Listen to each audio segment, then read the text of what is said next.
morning, everyone, and today we're going to be reacting to it's a popular request to the history of the American Revolution. It is oversimplified. It is not the oversimplified channel though. This is about a 9-minute clip because the oversimplified is 2 parts and 15 minutes each, and we'll do those on a different day. We'll do like a longer video so you guys can see it all, but it's just the oversimplified version. So yeah, let's get to it. Before I do that, I'll just let you know that I am going to put a thanks button down below. That will be accepting donations for this channel. It keeps us afloat, and I will also be donating 20% to a charity at the end of next month. I'll put a poll out. I did say in previous videos that I will do the American Red Cross, but some situations have been brought to light, especially with what's happening in Texas right now. So if I can donate somehow directly to Texas, I will. So at the end of next month, I'll post a video of me donating 20% of the proceeds to help Americans in need. But if you do choose to donate, thank you very much. And this is not me money grabbing, so you don't need to. It's just it'll be very much appreciated. If not, just subscribe, like the video, and give me a comment of any more suggestions. I haven't forgotten about the country music suggestions, don't worry. I'm just doing these historical ones because they actually bring a little bit of revenue into to the channel, because a lot of the copyrighted content on the music ones, YouTube doesn't allow us to monetize. So so that's me, that's my speech. Let's just get to the video and let's find out exactly what happened in the American Revolution together, or you can watch me react as a Brit for the first time.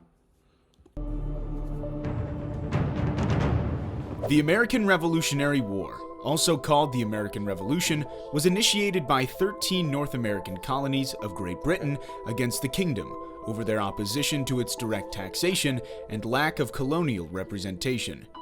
War broke out on April 19, 1775, when the British confronted colonial rebels in Lexington, Massachusetts. It was initially a conflict between Britain and its colonies, until France joined as America's ally, turning it into an international war. What triggered the American Revolution? Tax. Representation. Before the flare-up of the American Revolutionary War, there had been growing tensions and conflicts between the British Crown and its colonies. To raise the revenue from colonies, the mother country took many measures.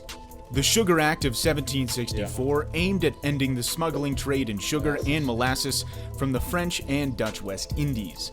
The Stamp Act in the following year was the first British parliamentary attempt to raise revenue through direct taxation of all colonial commercial and legal papers, newspapers, pamphlets, cards, almanacs, and dice. The Townshend Acts, in 2 years after that, were a series of 4 acts in an attempt to exert authority over the American colonies. And the Tea Act was introduced 6 years later to save the East India Company, a key part of the British economy. These acts provoked great anger among many colonists. They resented the taxes, insisting that only their colonial assemblies could impose taxes on the people, and consequently, a rally was held behind the slogan, "No taxation without representation." Tensions and skirmishes ran high through many events, namely the Boston Massacre, the burning of the Gaspee and Rhode Island, and especially the 1773 Boston Tea Party, which provoked a crackdown by the British Parliament, including closing Boston Harbor and passing some acts to restore order in Massachusetts. In response to this, in September 1774, many colonial leaders, including George Washington of Virginia, John and Samuel Adams of Massachusetts from Britain, did not go so far.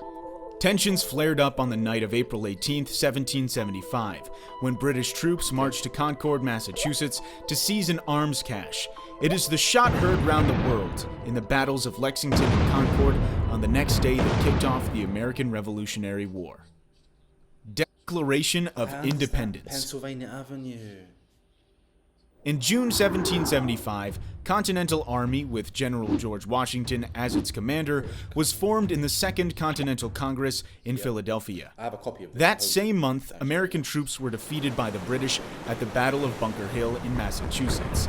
This battle, on one hand, inflicted heavy casualties on the Crown troops, but on the other hand, it prepared the ground and boosted the confidence of the inexperienced Americans in the upcoming battles against the enemy. Throughout that fall and winter, the war went badly for the Americans, as they were outnumbered and outpowered by the British forces.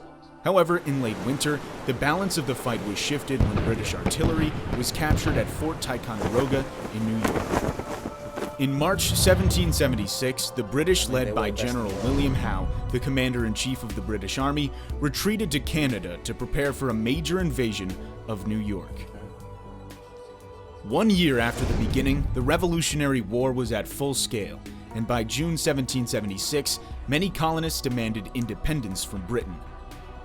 On July 4, 1776, the Continental Congress adopted a Declaration of Independence written mainly by Thomas Jefferson.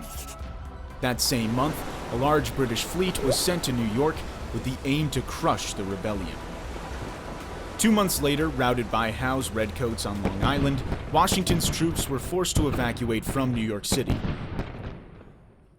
However, the surprise attack in Trenton and the battle near Princeton, New Jersey, after that, marked another small victory for the colonials and revived the flagging hopes of the rebels. Battle of Saratoga, the turning point. Aiming at separating the most rebellious groups in New England from the other colonies, the British came up with a strategy involving two main prongs of attack.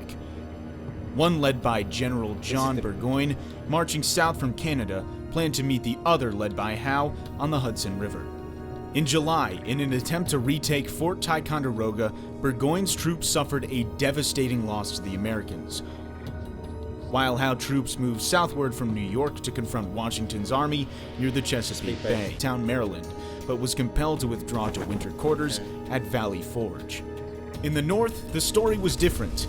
After being defeated by American forces in the first battle at Freeman's Farm, New York, and the second one at Bemis Heights, New York, General Burgoyne and his men were forced to surrender on October 17th. The American victory in Saratoga was considered the turning point of the war, as it involved France, which had been secretly aiding Americans since 1776, but was reluctant to declare itself openly as an ally. The American Revolution first sparked as a civil conflict between Britain and its colonies, then became an international war. Stalemate in the north, battle in the south. Following the American victory in Saratoga, New York, France and America signed treaties of alliance on February 6, 1778, in which France provided America with troops and warships. Washington's army get to New York safely. As the joint attack against the British in late July failed, France and America besieged Newport, Rhode Island. The war was locked in a stalemate phase in the north. In the south, Georgia and Charleston, South Carolina were occupied by the British in early 1779 and May 1780, respectively. Under the command of Lord Charles Cornwallis, British forces launched an offensive that defeated the Americans at Camden in mid-August. Later, on October 7th, American troops led by Isaac Shelby and John Sevier defeated Major Patrick Ferguson and 1/3 of General Cornwallis's army at Kings Mountain. In early 1781, General Daniel Morgan routed the British at Cowpens, South Carolina, marking America's victory on January 17th. The end of the colonial era in the U.S. The last major battle of the American Revolutionary War took place at Yorktown, Virginia in 1781. Washington and French commander Rochambeau teamed up to prepare for an attack against Clinton's forces with a total of around 14,000 soldiers and 36 French warships. Being surrounded and outpowered on land and sea by the Americans and French, Cornwallis and his entire army were forced to surrender on October 19, 1981. Following the battle at Yorktown and Cornwallis's surrender, the British still had its men stationed in some areas until the removal of their troops from Charleston and Savannah in late 1782. The war officially ended with the Treaty of Paris on September 3, 1783, by which Britain recognized American independence. Why the Revolutionary War matters. The Revolutionary War was considered an exemplary event in the history of the world, through which the United States of America came into existence and became the first country to drive out the hereditary monarchy and establish democracy. On top of that, the War of American Independence can be said to open a new era in the New World and pave the way for a new epoch for the Old World. Yeah. Yes, for sure. Amazing, amazing. Guys, that video is really, really well done. I mean, I know my fair bit about the Revolutionary War, but that was actually very accurate. You know, some of these things, like, you know, the one that I reacted to before about the history of the Star-Spangled Banner, the real story of it, they can be really off on their facts, which that one really was. But this one was actually pretty spot on. And I was actually really impressed with it. There's actually a few more on here on YouTube that I can react to. There's one with the oversimplified one that comes in 2 parts, and I will do that. And then there's another one which I've actually already downloaded the video, so I'm going to watch that and react to that today.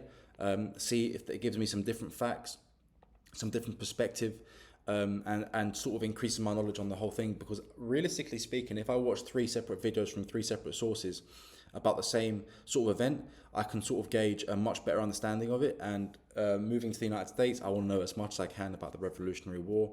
I think not enough people know exactly how impressive it is. So I think the other one isn't animated. It's more of a standard sort of normal historical sort of one. So we'll react to that and see how that goes.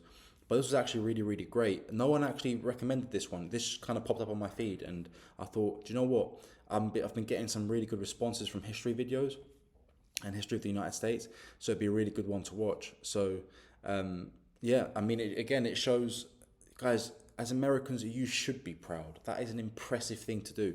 Not just to fight for independence, because there have been many countries that have fought for independence, but at the height of the British Empire, you fought and won for your independence against the most powerful naval and military force and conquering force on the planet.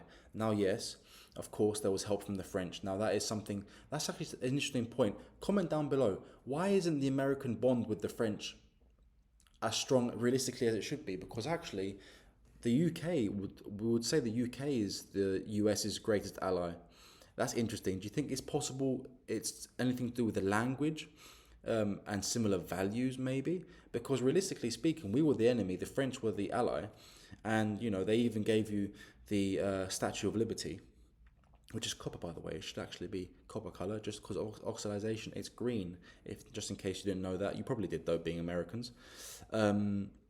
But yeah, I wonder why the bond with the Brits is stronger than it is with the French at the moment. That's very interesting. I'd like to know, because the French have a formidable military force right now as well. They are definitely a huge power to be reckoned with. Anyway, guys, this was a really, really good historical clip. I learned a bunch. Hopefully from the next one, I'll learn even more, and I'll be able to tell you everything there is to know about the American Revolutionary War. I have actually read Paul Revere. So that was one of the first books I read when I was delving into the history of the United States. So this is actually building on that. So thank you very much for watching this video and for your support. And thank you for your subscription. Yeah, and your like, and leave any comments down below of anything you want to see. I did mention at the beginning the super like button. Keep in mind, a lot of it will be going to charity. So if you guys do feel as though you would like to donate, just hit the button. Absolutely anything's acceptable, even 10 cents. Don't mind. Thank you very much for your support. And I'll see you next time, guys. Thank you so much for your support. See you soon.